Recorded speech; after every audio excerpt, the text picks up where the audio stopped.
Okay, so on this standard poodle, again, we're gonna do this with a 15. Now notice how the top of the pinna, which is here, we can do a direct line to the corner of the eye, okay? So it literally is a straight line. So we're gonna clipper that. Then we're gonna go between the front eyes and this.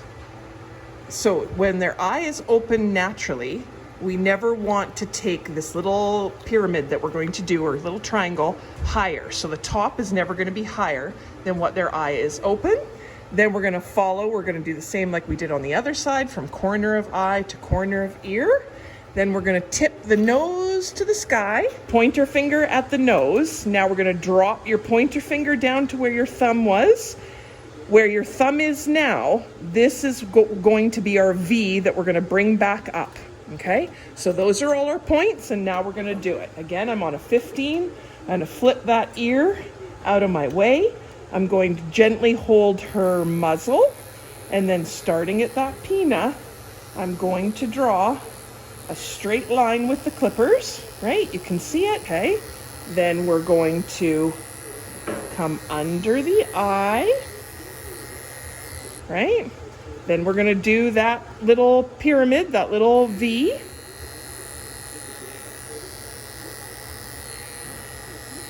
Right, so make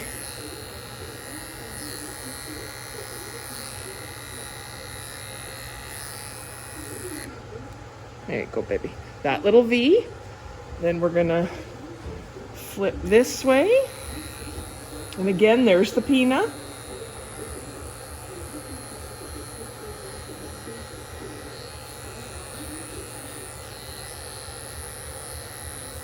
Okay, and then nose to the stars. And we know that that was our measurement, right? But you can double check it. And then using just the edge, we're gonna be really gentle, and we're gonna do a really narrow V, because what happens is when you put the head down, the V will start to spread out. So we don't want it to be a giant U, we want it to be a nice tight V. So there's the base of our V, and what we're gonna do is draw that back up to our pinna, so that edge of the ear, okay? So that's all lovely and drawn. Then we'll do the other side. Hey, baby girl. Good girl. Right, so now we have an outline, and now we're gonna color. So the first part ends up being really simple, okay? We're gonna make the skin taut so that it's always safe,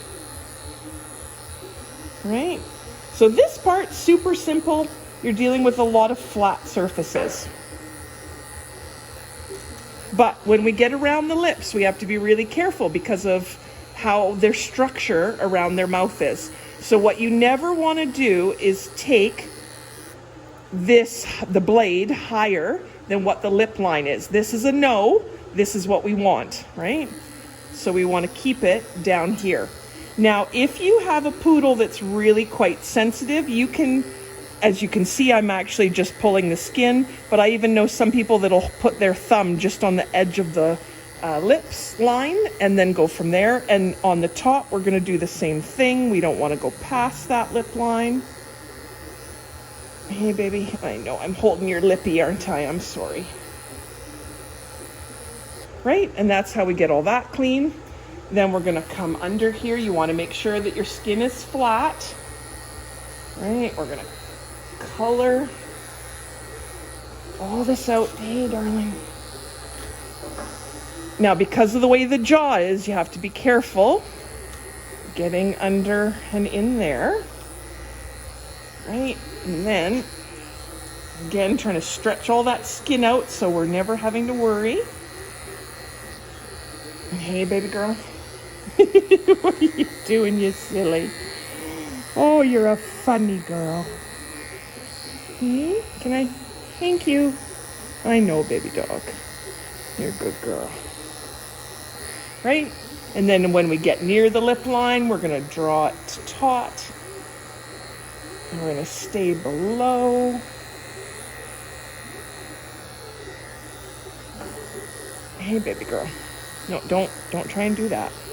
And we're gonna close their mouth so that they can't try and lick the clippers.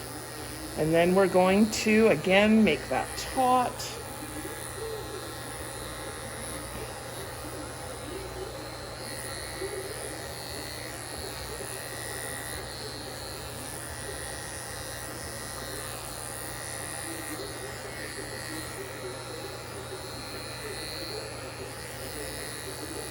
There we go, beautiful girl. Can I just see, babe? Thank you. And then over here, I know we gotta make sure we got it all. We can't have you not having a perfect face, baby. There. Nope. You have an amazing ability, my love. There.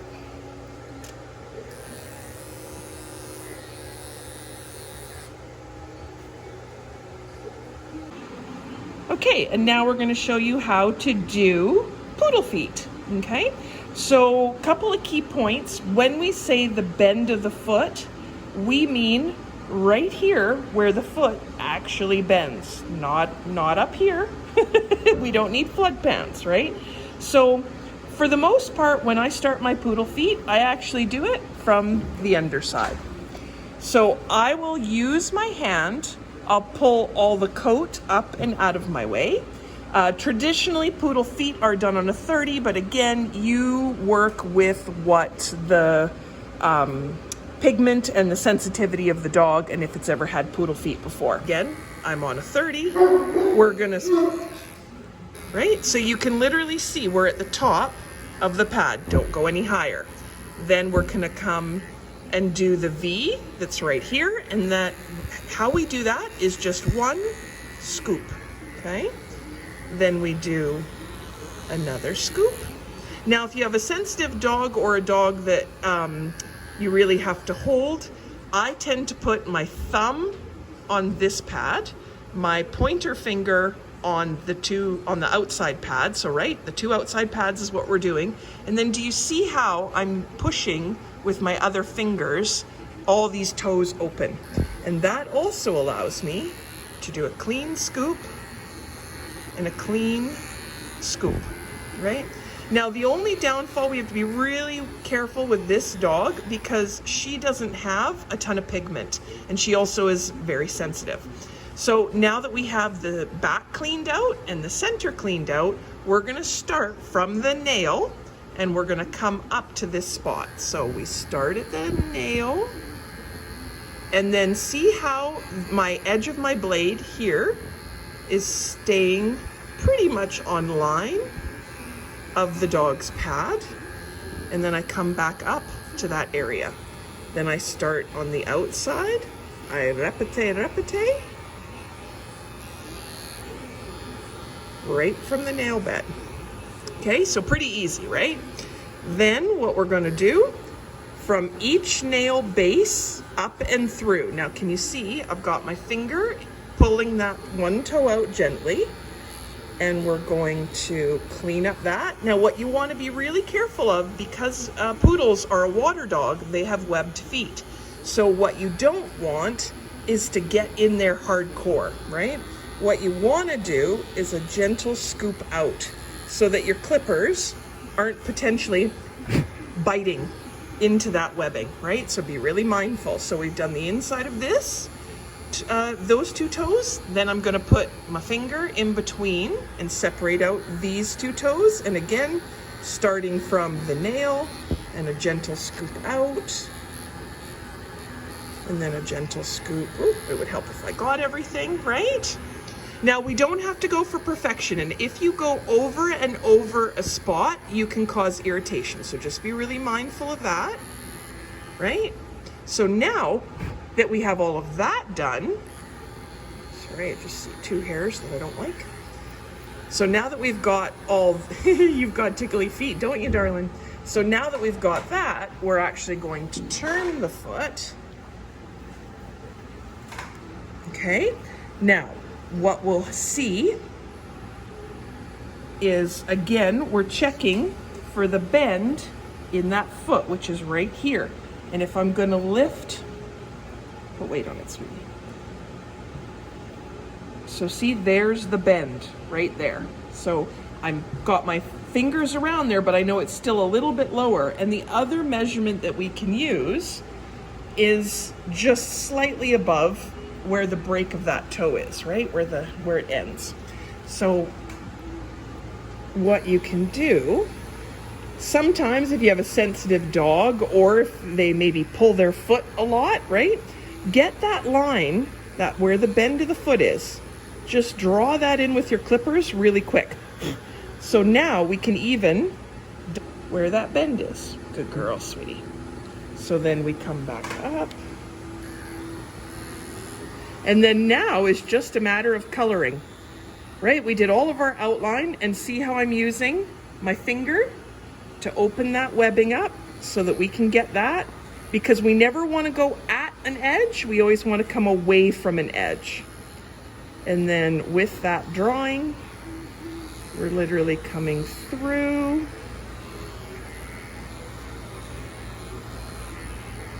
And just getting all that coat.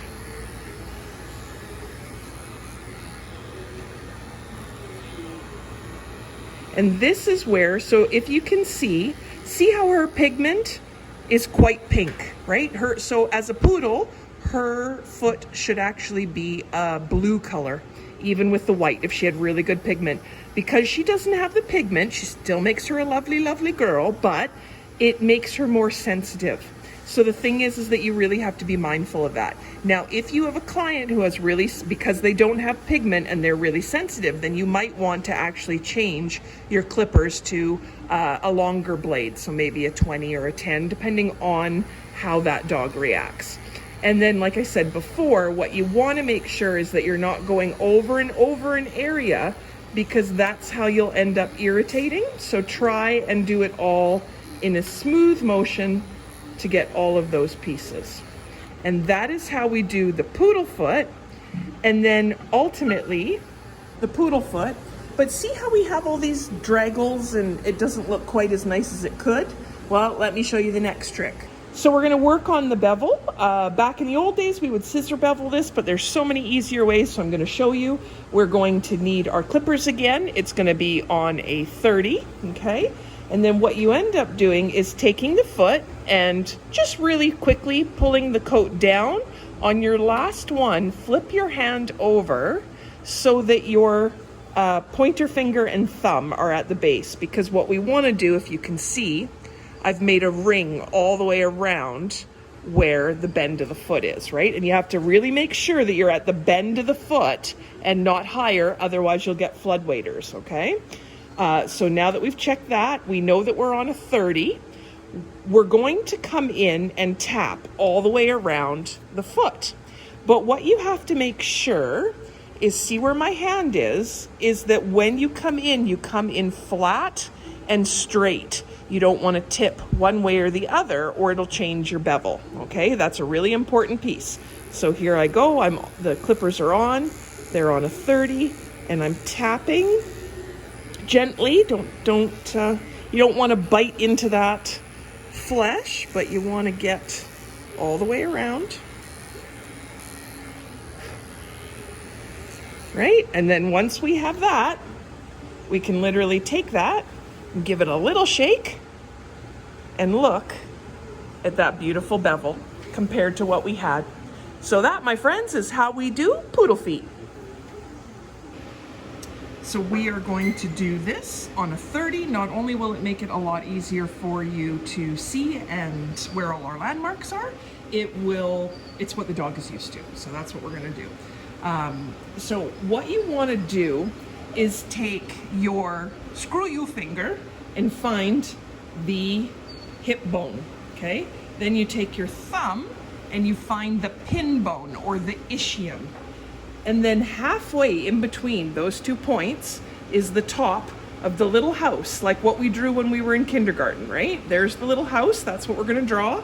So to get that high point of it, thumb on the pin bone and or ischium, your screw-you finger on the hip bone, and halfway between your 2 fingers, right, is the top of that little house, okay? So on a 30, we're gonna set it. Now, we know where our high point is. Our point here, we never want to go past the actual tail set, right? Because if you go out here, it'll end up looking like a bullseye and it won't be a good look, right? So we want to aim it for where our high spot was to the edge of the tail. Now on a 30, it's really easy because we can literally just tap that, okay? And then take that coat out. Now here I am going with the way the coat lays, but to crisp this up, we'll actually end up going the opposite way as well. That is why the importance of the dog's pigment is such a big deal, because if this was pink on a 30 blade and the dog had never been clipped before, it would be an irritant. So we just always have to be mindful of that. Now you might be going, well, how do I know how far to take the main part of the house versus the roof of the house, right? Well, on a docked poodle, when it's docked correctly, it's really easy because a docked tail for a poodle would be around here, and we would measure that out in what's called the rule of thirds.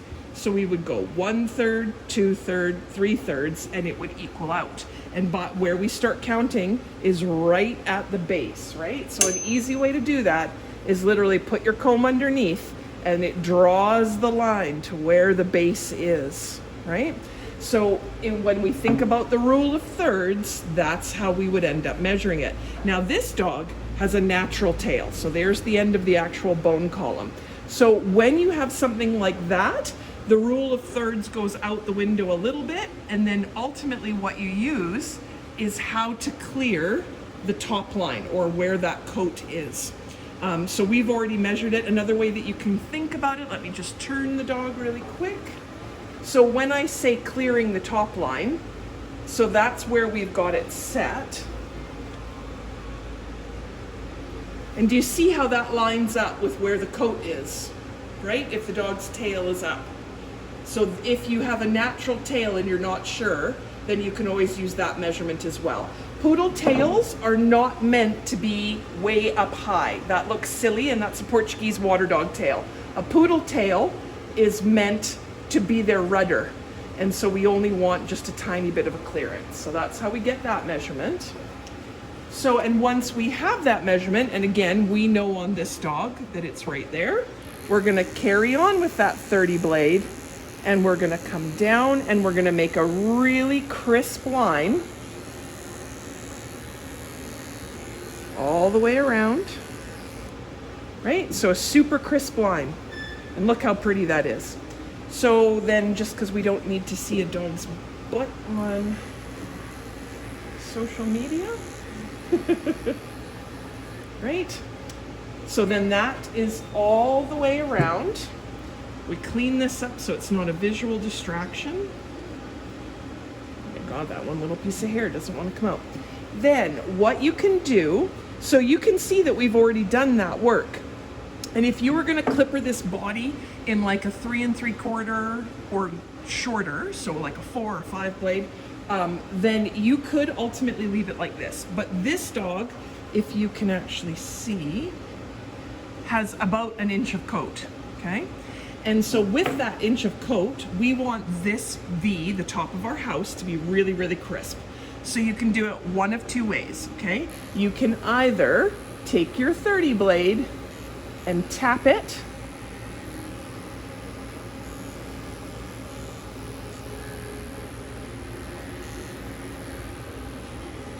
right, to get it really nice and crisp, or you can take it one step further and you can scissor it.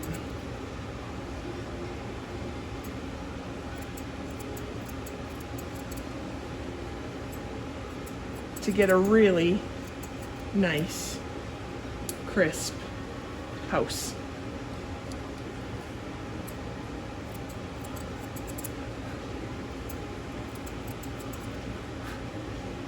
Right, depending on if you were doing it for show or you just had a really lovely coat to play on for a client. And that